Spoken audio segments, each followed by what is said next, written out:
Good morning to everyone. This session is on the indigenous peoples. Is on the implementing the UNFCCC local communities and indigenous peoples platform. So, on behalf of the indigenous peoples major group on sustainable development, which is a charter member of the Global Landscape Forum, I wish to welcome you all. I am Joan Carling, a Kankanaay indigenous person from the Philippines, acting as the co-convener of the IPMG, and I want to acknowledge my co-convener here, Janine Yasi from Arizona, and also, of course, our speakers. But before we go to the session, let me just ask among you or who are those following this process in the UNFCCC on the platform, on the local communities and indigenous peoples platform. Can you please raise your hand? Okay. Okay. So not so many. So I'll provide a brief of an introduction to this platform. First of all, indigenous peoples has been engaging in the UNFCCC process because there's a lot of at stake for indigenous peoples in relation to climate change. So while we have the least carbon footprint, we are also at a serious risk with the impacts of climate change, as well as some of the proposed solutions in the climate change negotiations. So it has been critical for indigenous peoples to engage in the climate change processes, and with the collective efforts of indigenous peoples across the world, we were able to have in the Paris Agreement the establishment of the platform. It's called Local Communities and Indigenous Peoples Platform.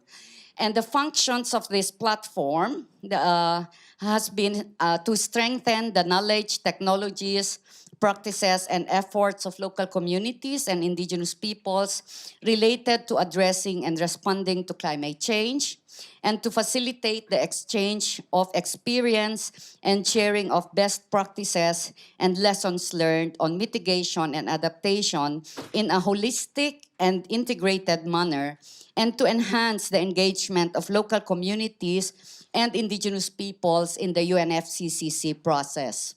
So those are the main objectives of this platform.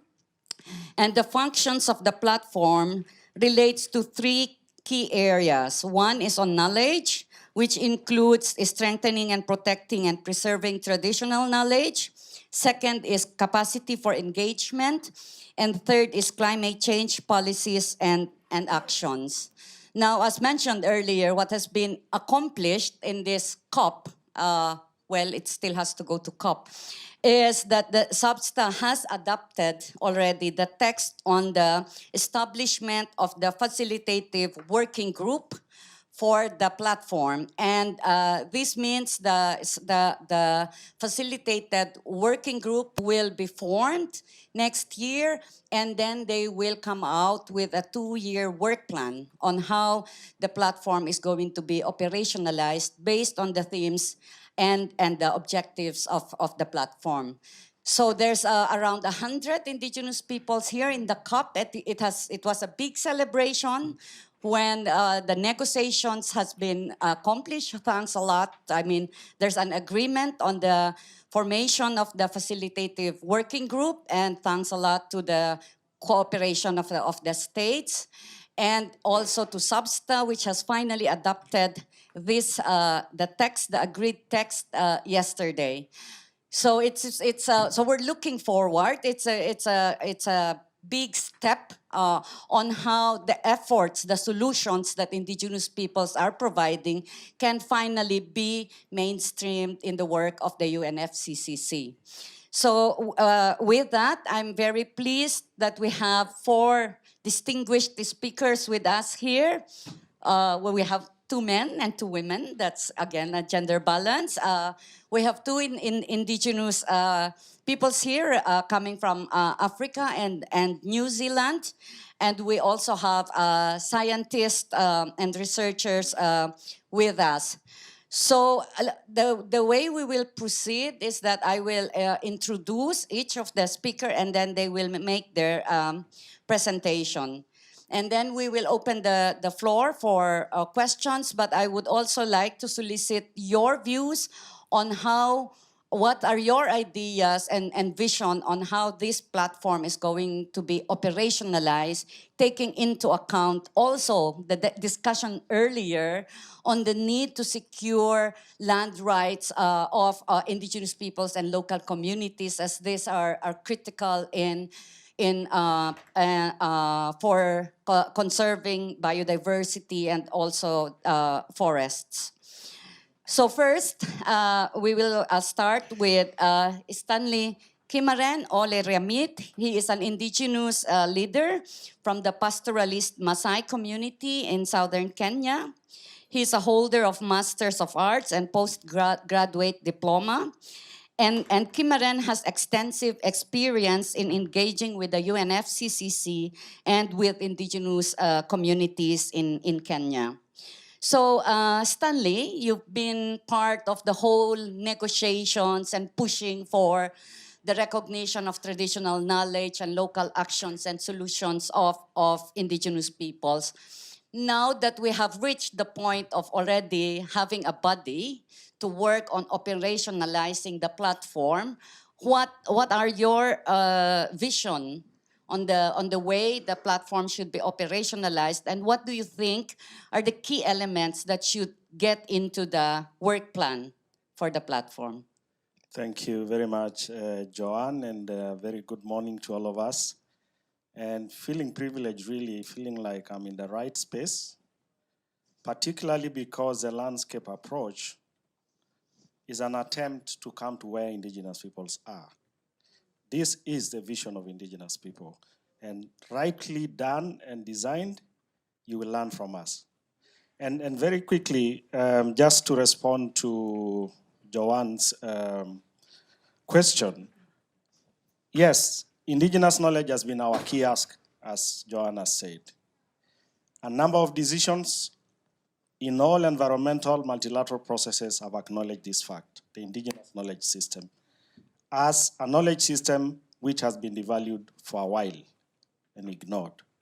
Now we have a platform. What does it exactly mean?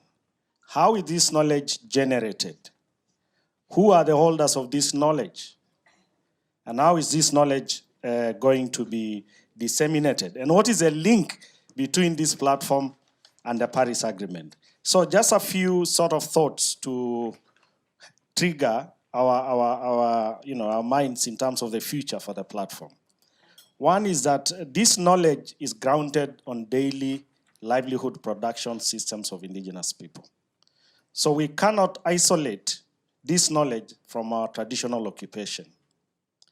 And these occupations are based on right of access to land. So as rightfully said earlier, I think by Kate, the centrality of this knowledge is grounded on security and access to collective tenure to land. This knowledge is ecosystem-based. It is landscape-based. So one of the challenges, I think, with the platform is to what extent will we create avenues to connect to the different ecosystems of indigenous people, from the Arctic to the savannas of Africa, because this knowledge is ecosystem-based. The second is this knowledge is mostly oral and held and transmitted by our elders intergenerationally. What is the possibility that this knowledge is also gendered? There is indigenous knowledge with women, indigenous knowledge with men. And what is the extent that the platform we are going to design will account for this gendered aspect of indigenous knowledge systems? What is the avenue for us to actually support and enable documentation of this knowledge by indigenous people themselves, because it's mostly oral?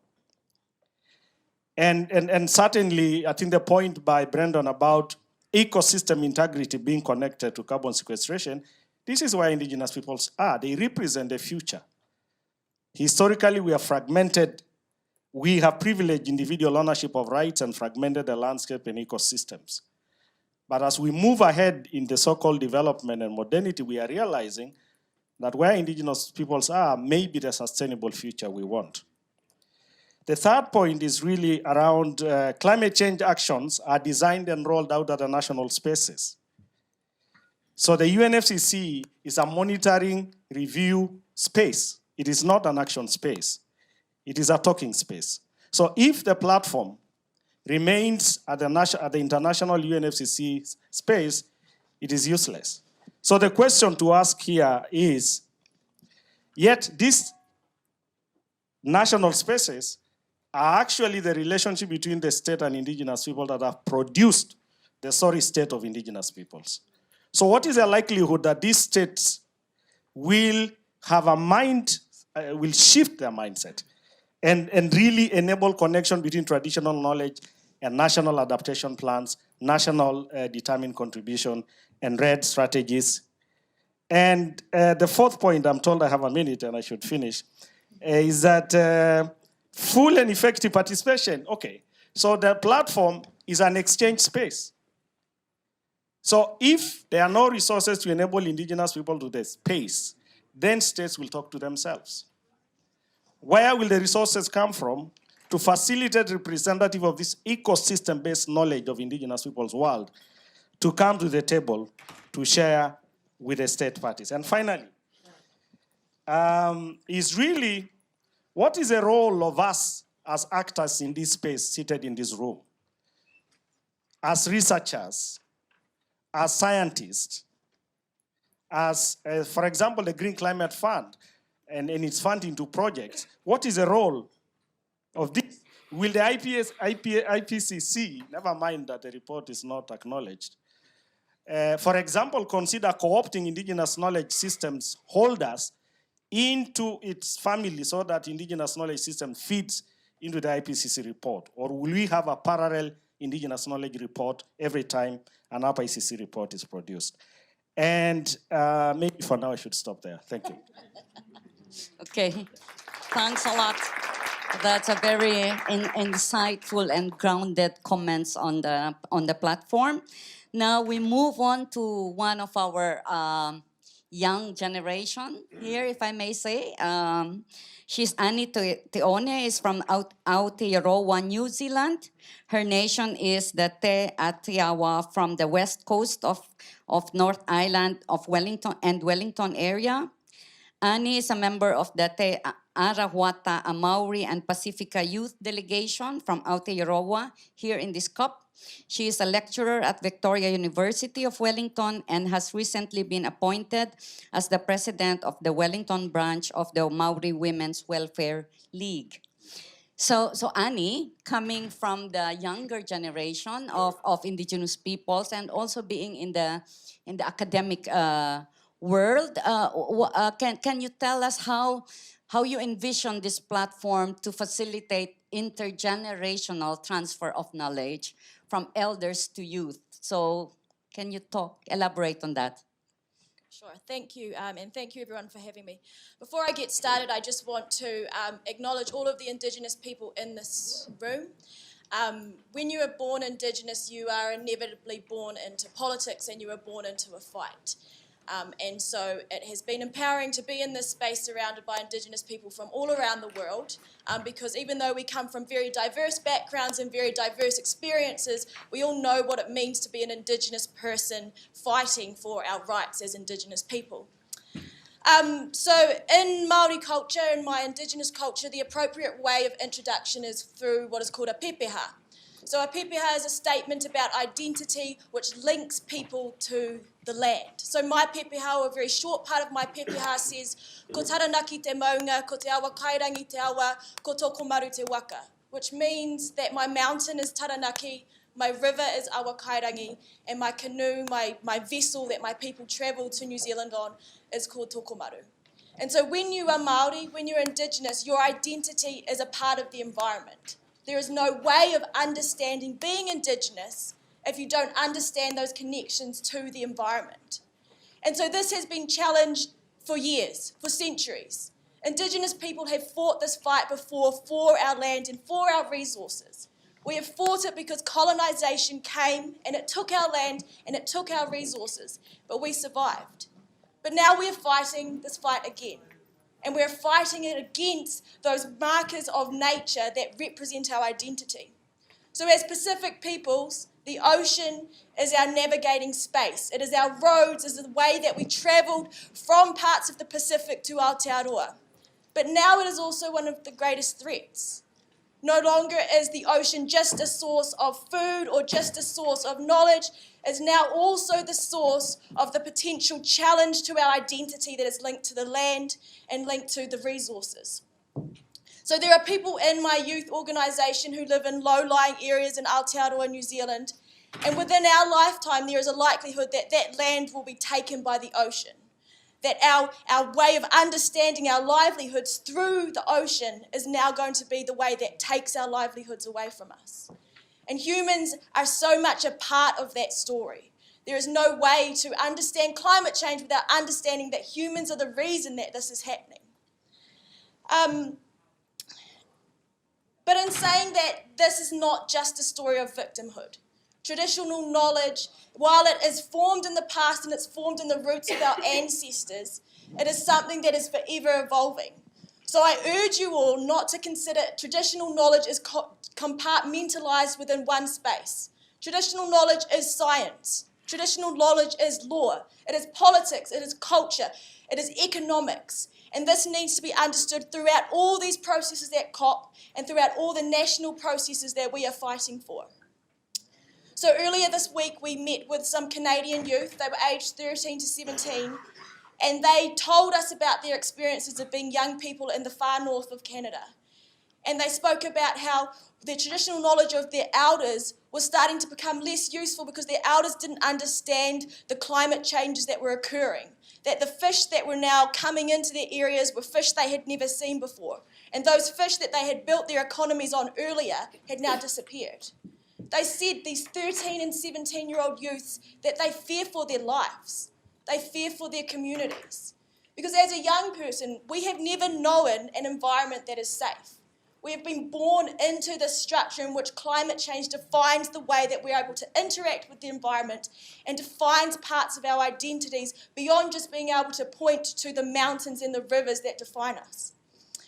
And so I would urge you all, when you're at this COP space, to consider the breadth of traditional knowledge. And the platform, while it is an amazing start for sharing those stories, that actually our fight from here is to ensure that Indigenous rights are included beyond the preambular text of the rulebook, that there is space within the operative paragraphs of the rulebook which recognise Indigenous rights, because that is about youth. Climate is about Indigenous youth. Climate is about traditional knowledge which encompasses all of those areas. Climate is about Indigenous rights. And so my group here from New Zealand, an Indigenous youth group, we came here with a solid message that we wanted to put across to all of you in all these spaces, which is justice for Indigenous peoples is justice for the climate. Thank you for having me.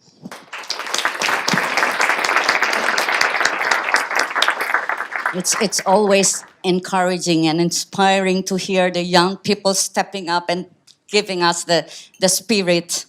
So now we move on to getting also the view from the scientists and researchers.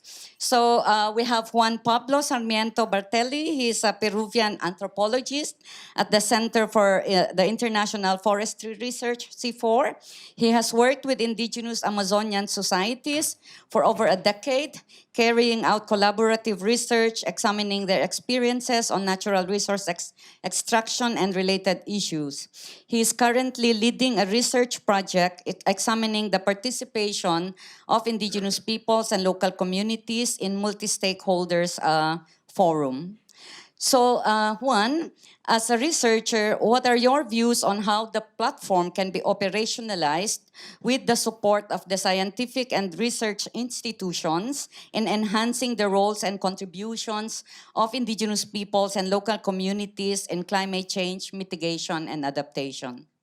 Good morning, everyone, and thanks again for the invitation. Just building on what Annie just said, I think what happened yesterday, what we've been looking at since the release of the IPCC report, is that science also has a political life to it, and the way in which scientific results are being taken or not taken in by different kind of like sectors of decision-making bodies show that there's a politics behind it. The platform is definitely a very welcome addition to the whole process. I mean, John already explained the three very important functions that it is meant to cover. I'll just re-emphasize them. You know, it's about knowledge. It's about how to integrate or how to facilitate integration of the knowledge of local communities and indigenous peoples into how climate change is being addressed. And it's also about developing the capacity for engagement, not only of indigenous peoples and local communities, but also of the parties with the platform, which I think is also an important thing to take into consideration. Now, for me, in terms of research, in terms of how knowledge is addressed within the climate change effort, the platform has very positive aspects in terms of equity and in terms of effectiveness. And this has to do in terms of equity because it is a recognition of the role that the knowledge of indigenous societies and the local communities have in the effort to address climate change. And it also recognizes the role that these peoples have in how we're addressing this global issue. There's a lot of research by now that shows, and our indigenous colleagues have already mentioned this as well, that all very vulnerable groups like indigenous societies and local communities, and especially women within them, are on the way to bear the worst impact of climate change globally. And also at the same time, and this is related to also to the issue of rights, in that a lot of some of the very kind of like let's say like very well-known climate change mitigation strategies are to be implemented in their territories. Some of you may know, I mean, the statistics kind of like are varied, but some research bodies say that at least half of the world's land is held by indigenous and local communities. Now, in terms of effectiveness, this is a very exciting development because of the kinds of knowledge that can be produced by the process and the interactions between different kinds of actors that will be allowed by the platform, but also because when people participate in processes such as this one, they're also more likely to implement the results of the process. And this is one of the findings of current research that we're doing into multi-stakeholder collaborative processes, where we also found that for these processes to have more equitable and effective results, they must involve not only just an openness, but also a humility to co-learn, to learn from each other.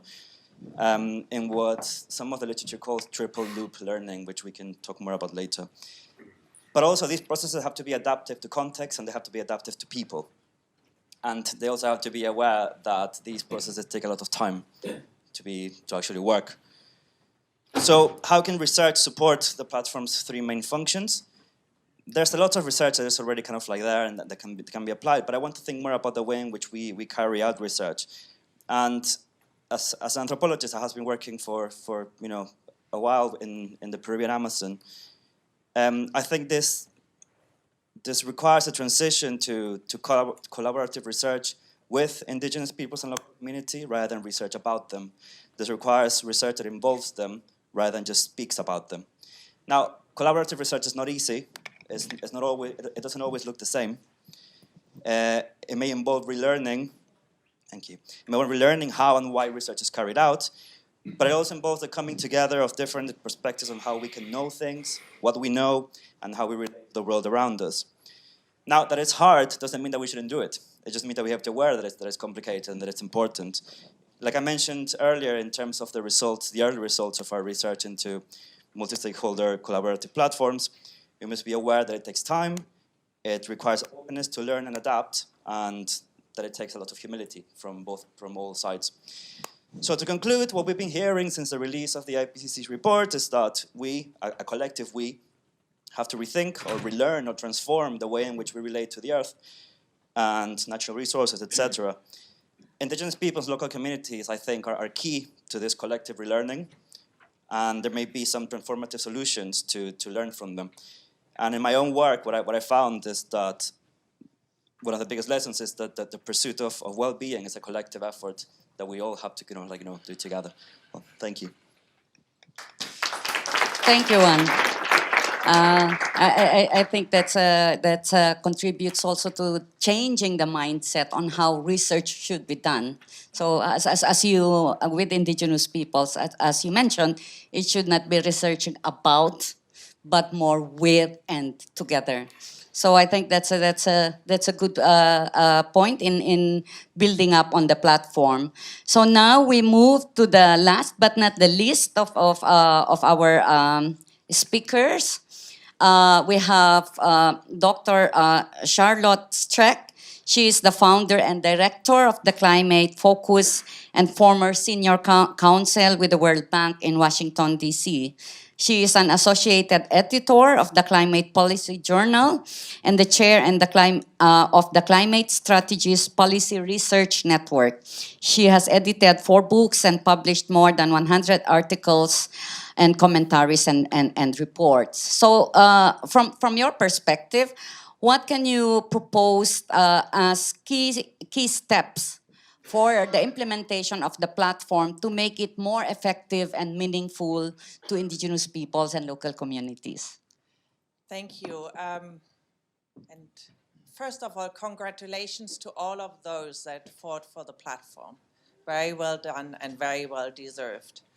Second, I feel a bit humbled by the panel here and somehow inadequate in my knowledge, since I have certainly not the history of working on these issues or the experience. But let me explain why I'm sitting here. I want to present the key findings of this report. You have it. There is a slide. Yeah, can we show this? You have a few copies also outside. What is it? So in 2014, about 200 entities, private sector, public sector, NGOs and Indigenous people communities adopted the New York Declaration on Forest. The New York Declaration of Forest commits these endorsers to work towards halting natural forest loss by 2030. And formulates 10 goals on different elements that need to be achieved to achieve that overall goal of stopping natural forest loss.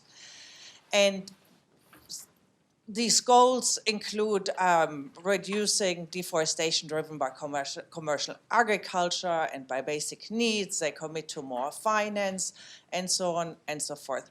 The 10th goal is about forest governance, and it reads that those that endorse the New York Declaration on Forest commit to strengthen forest governance, transparency, and the rule of law, while also empowering communities and recognizing the rights of Indigenous peoples, especially those pertaining to their lands and resources.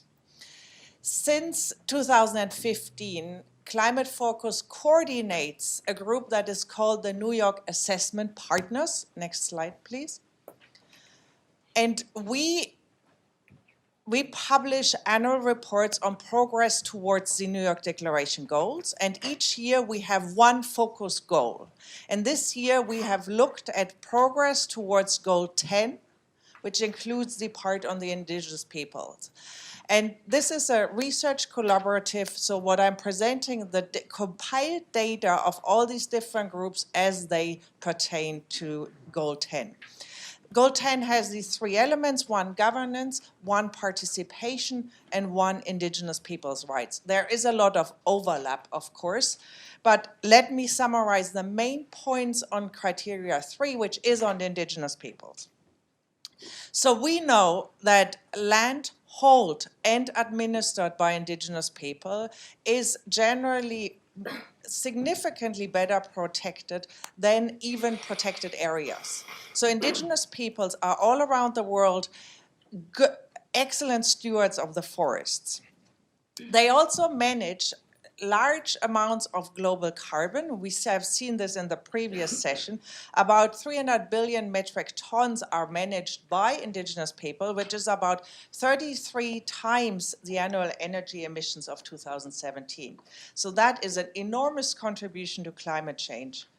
However, the recognition of these rights of Indigenous people is slow. We see a slight increase in the last years from 11% in 2012 2002 to 15% in 2017 of land held by indigenous people. That is a small increase. It is, by the way, almost exclusively in middle-income countries and developing countries. So this is not an increase in developed countries. This is slightly positive, but from a very low baseline, because today about a third of the land which is held, so occupied by indigenous people, is not recognized. And this is not referring to land which is claimed by indigenous people, which is even more and has less recognition. So what needs to be done? One needs to register the rights of indigenous people, and that needs to go faster. And these land rights need also to be more secure. And there we see in some countries it is easier to recognize the rights, but then they are very vulnerable rights. They can't be defended. In others, it is very difficult to get these rights recognized, but then often they are stronger, but even though there are exceptions in all these cases. But it's important, it's the registration and the ability to defend these rights. And there, as also has been said, we see that in particular women and women rights have, that women, indigenous peoples have even hard, and local communities find it even harder to defend their rights. They are discriminated against in many countries in participation, in inheritance, and in forming part of community decisions. So of the marginalized, there are even, women, it's even harder. So what we see, and then here, so what we see if there are weak rights lead to conflict, and conflict leads to crime and criminalization, and then also to violence. So what we unfortunately also see is an increase in killings of land defenders and of indigenous peoples. The three countries where we the highest numbers of killings, next slides, are Colombia, the Philippines, and, oh, sorry, I didn't know, I wasn't even aware that I don't have so many hands. So we see it's Brazil, Colombia, and the Philippines, and also a very worrying trend. And then, and here you see, I had one more. So this is where you have the the conflicts, and also the conflict, they go around energy, agriculture, extractive forestry, hydropower, and infrastructure. Often where you have competing claims, where we have overlapping claims of local communities, and then agricultural concessions. Mining is a big problem. So this is, these maps are taken from the report.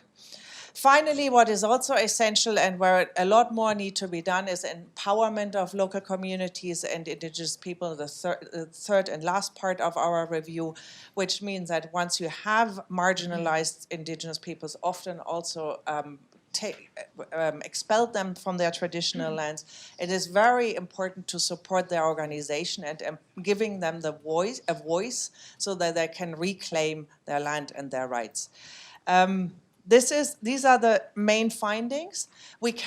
Each of this translates into steps to be taken, but the most important is to give, rights and strong rights to these local communities and indigenous peoples, and we hope that the platform can help there.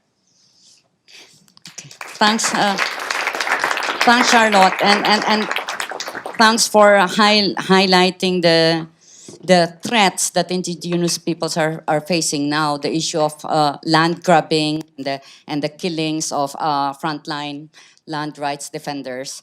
So as we want to engage with you more, I will open now the floor for comments and questions, but try to be brief so we can get more. But before I ask, can I ask in the room who are from the state parties in the room? Is there anyone from the state parties who can give their views on how to, on the platform, or those who, no? All right, well, so now I open the floor for any comment and also what you think are critical elements for moving forward the platform. Okay, I see the guy at the back. Can I request somebody? Yeah, we can get 3 or 4 questions, but we can go on with your comments if, yeah, we have the time. Yeah, I have a question, I think more than question, comment. First, I would like to thank the panelists for providing very clear views. I particularly like the views from our panelists from Kenya. Let me introduce. I am Madhav Karki from Nepal, but I'm the expert panel member of IPBES, IPBES, Intergovernmental Platform for Bioecosystem Services. I'm also the Deputy Global Chair of the IUCN Commission on Ecosystem Management. And more importantly, I'm the task force member of the ILK, Indigenous Local Knowledge of the IPBES, and the co-chair. And recently, I was the co-chair of the Asia Pacific Biodiversity Regional Assessment. So let me say this. The most important point is the traditional knowledge or indigenous local knowledge, as we call it formally. They are very important, no doubt about it, but it must be documented to get it recognized and documented in assessments like we have done in IPBES reports, 6 reports. I think so many of you have read pollination reports and 4 regional reports, and then of course the reports on the land degradation, which were recently released, and the ongoing global assessment reports. So how do you get it actually in the assessment? Maybe IPBES can, I think IPBES and IPCC should work together. The way we have done is that the IPLC, the Indigenous and people and local communities, they have a lot of knowledge, and as it was rightly said, it's in the oral form, it's in the different forms, it's not a written form.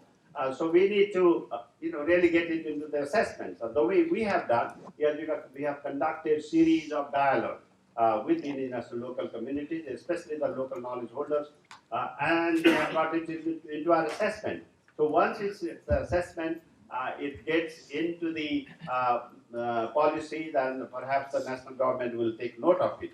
So that's Okay. to do in assessment. My last point is the indigenous communities, indigenous local communities, they need capacity building and participatory mechanism, which CBD is doing and which we are doing.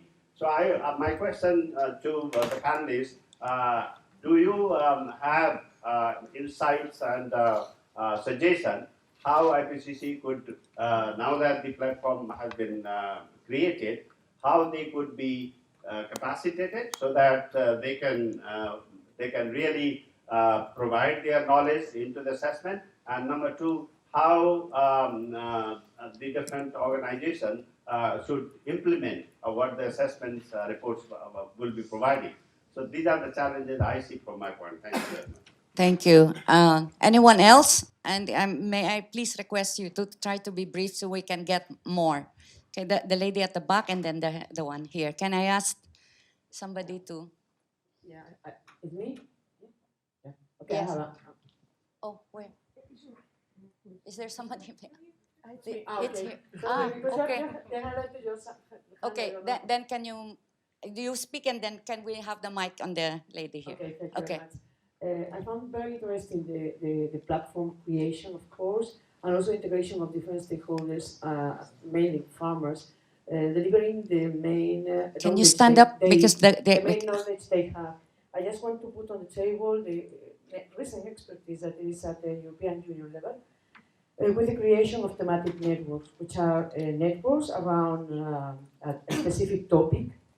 In my case, I'm coordinating the one of our forestry, and they engage farmers and farmers associations, but also policymakers within the discussions of providing the traditional knowledge they have, mix them with the knowledge that is already existing from the research feedback, and provide different types of materials, videos, etc., to be uploaded in different types of platforms. So I'm wondering if this expertise could be useful for the whole community and engaging it somehow to the platform. Thank you. Okay, then yes.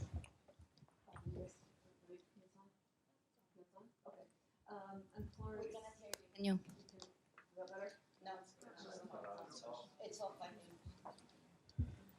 That one? Okay. I'm Florence Reed with Sustainable Harvest International, and we work with smallholder farmers teaching regenerative farming practices as a way to stabilize the climate. And some of what we teach is learned from Indigenous practices, and in some cases we're working with Indigenous people helping to enhance the practices they already use. And I just wondered if any of the panelists could share any thoughts about how Indigenous knowledge could be used to improve farming practices, to make them more regenerative, to stabilize the climate, and where Indigenous peoples might be seeking support in making farming practices more regenerative. Thank you. Okay. There's another way. Okay, we'll get the. Hi, I'm Reyes Tirado from Greenpeace, from the Greenpeace Research Laboratories in the University of Exeter. I have a question, it's more like a reflection, and it is about the role of landscape in food. I'm very glad now we're talking about farmers, but so most of the land is used for livestock, and it's not pastoralist or peasants, but it's mostly for industrial livestock production. So how do we integrate this livestock expansion being one of the main drivers of deforestation and land degradation into the whole landscape picture and the discussions on the negotiations on climate and so on? I don't know if it's something that we can address directly, but I think in this forum, it could be really useful if we put our collective intelligence into trying to find answer for that. Thank you. Okay, we can get one more before I give back to the panelists. Yes. Okay, so my name is Deborah Delgado. I had the pleasure to be inside the room when this platform was discussed, and I come from Peru. And I really think this is a great opportunity to work from the local level to the national level, to the regional level, and then to the global level. And I would like to point out that there was a constructive atmosphere inside the room for inclusion and enhancement of local communities. And I wonder if the panel could speak a little bit about that from a point of view of Indigenous peoples. And yeah, and also something very important on the platform is that it is made to be a place where all, different bodies under and out of the UNFCCC can collaborate. So this is something that is a huge opportunity to enhance action. Thank you. Thank you. Yeah, I don't see any more hands, so let's get back to our panelists. Any one of you who wants to respond to specific questions that has been raised? Some are comments, but some are more questions. So, any? Yeah. Okay. Is that on? Can you hear me at the back? So I think maybe not to a specific question, but something that I was sort of picking up from the floor is this idea about documenting Indigenous knowledge and engaging with Indigenous peoples. And I think this is a great opportunity, but it's also one that needs to be entered in with caution. There is, of course, a really long history of people going in with best intentions to document Indigenous knowledges, but in doing so, writing out Indigenous peoples in that documentation. And so I think, just broadly speaking, when we're talking about documentation, it has to be done by Indigenous peoples. And that Indigenous peoples actually have to be leading the project. So I agree with my colleague here that yes, research needs to be done with Indigenous peoples, but I would implore for you all to consider how Indigenous peoples can actually lead that research. And, you know, as an academic as well, this is one of the big things that I am constantly having to put forward is that when we're talking about documentation, you have to have a really strong ethical position in what that means and what that might look like and who it will impact. And just constantly thinking of that question is, who is this for? Who is this information for? And who will it benefit? And if it is benefiting Indigenous peoples in doing so. Thank you. Maybe, Kimaren, you can respond to the question on indigenous knowledge in relation to farming practices and also the issue of land use in relation to livestock and sustainable landscape management. Thank you for the very great questions. And just to begin with, I think a friend from Nepal. I think the CBD in this issue of traditional knowledge is a little ahead of the UNFCCC. So the discussions around indigenous and traditional local knowledge began much earlier in the CBD than it did here. And so the Intergovernmental Panel on Biodiversity and Ecosystem Services has moved to this space of recognizing that there are multiple knowledge systems in the world, and the world will be a better place if this diverse knowledge systems talk to each other and inform the way we see the world and how actions are taken. And so really I think the UNFCCC, the platform, can borrow a few things from here. And one of the things I think the challenge we have as indigenous people is moving from text to action, to making sure that the platform is not just a talking shop for telling stories of things gone by. Because the experience we have here is that the landscape is fragmented, knowledge is fragmented, and actions are disjointed. And so the question of creating synergies across these multilateral processes with respect to traditional knowledge is critical. Related to the question about local communities and farmers, and also to the Nepali question of how do we then do this? One of the things I think that is already in a way in the draft decision of the platform is expert thematic working groups. So we already say that this knowledge is ecosystem based. And so if we create indigenous knowledge driven ecosystem thematic groups, then hopefully we can provide a body of knowledge related to this ecosystem. Second, of course, a challenge of documentation is how do we deal with the question of intellectual property rights, which again privatizes knowledge and commercializes knowledge. So in the context of the platform, these are some of the questions that we really need to ask ourselves. When you bring indigenous knowledge on board, when you author indigenous knowledge, who owns the knowledge?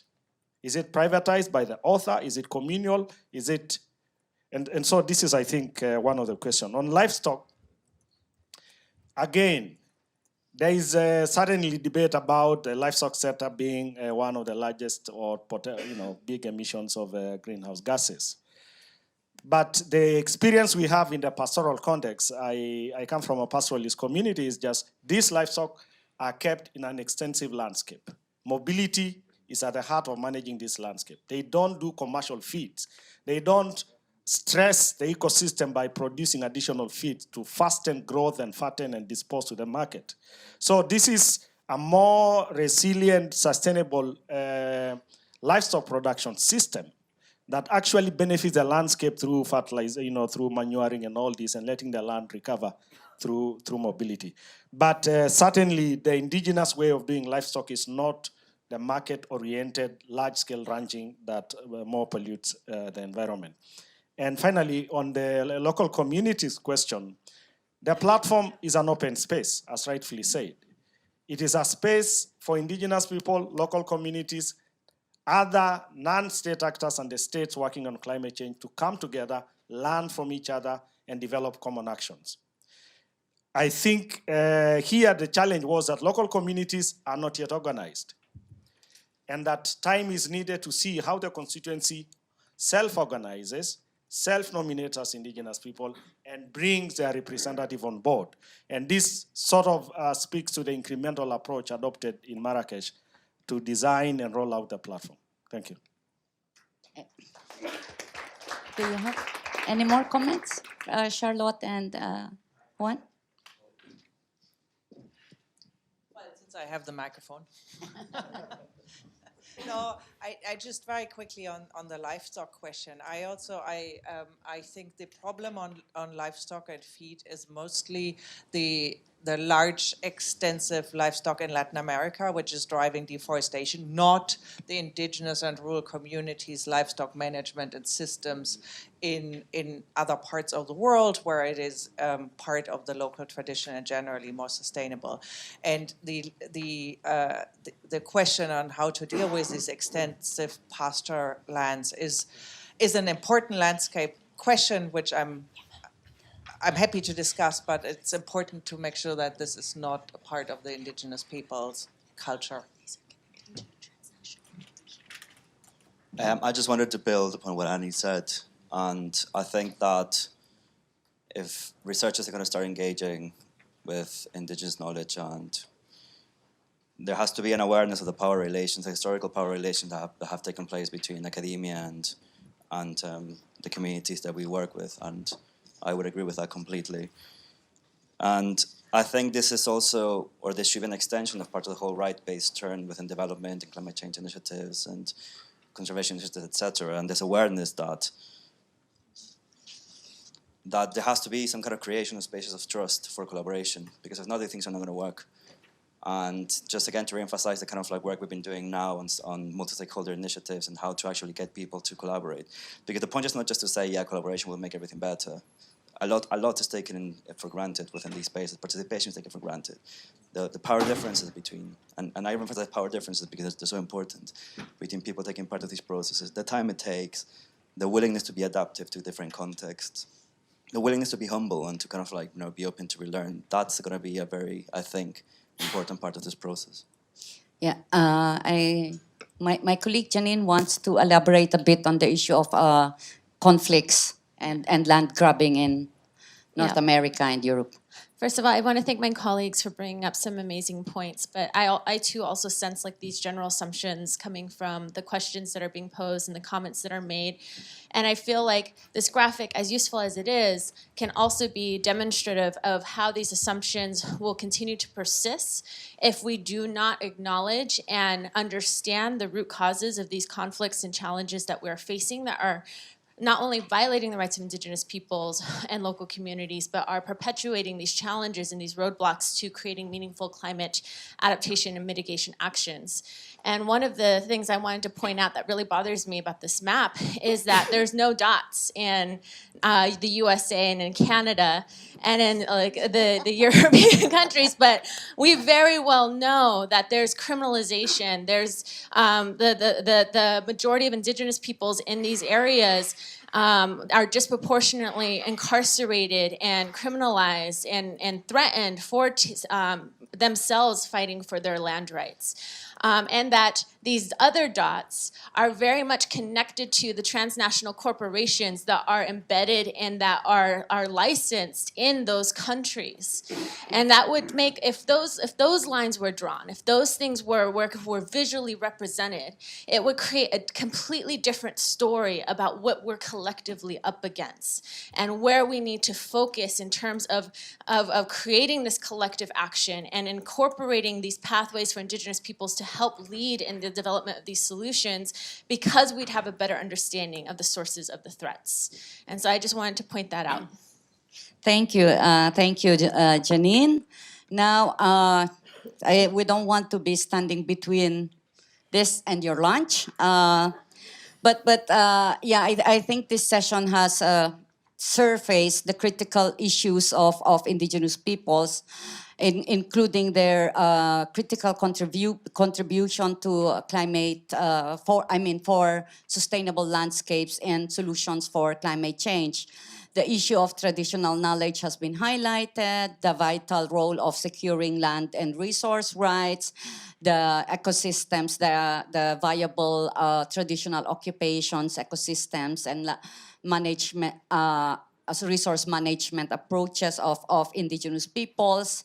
I think it's worthy also to mention that that has been mentioned is the role of women as traditional knowledge holders and the need to ensure that the youth are well informed and are part of the traditional knowledge and how traditional knowledge is evolving through also the changes, and finally also to highlight the kind of collaboration between indigenous peoples, researchers, the academic community, scientists, should work together from a rights-based perspective, from an ecosystems and sustainable landscape management approach in order for us to really push forward the solutions to climate change emerging from the ground, the local actions that's needed to be done, and also how we can use the platform